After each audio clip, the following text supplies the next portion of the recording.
let's take you through the process of what happens when you land in India with these revised travel guidelines which come into effect from the 1st of December.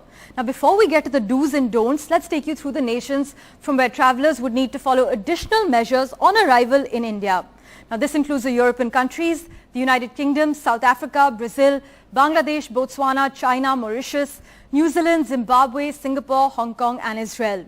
Now, the centre has mandated submitting 14 days travel details and uploading negative COVID RT-PCR test results on their SUVIDHA portal before the journey.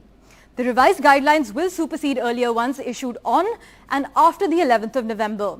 Now, the do's and don'ts shall be provided along with the ticket to the travellers by the respective airlines concerned, and airlines will also allow boarding of only those passengers who have filled in the self-declaration form on the SUVIDHA portal and uploaded the negative RT-PCR test report.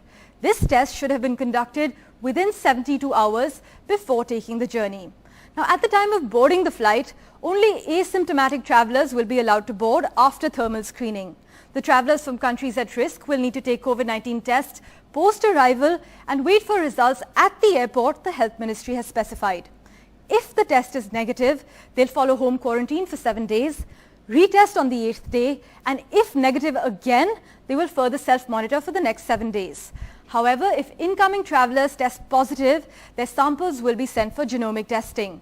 If one tests positive, they shall be managed at a separate isolation facility and treated as per the standard protocols in place.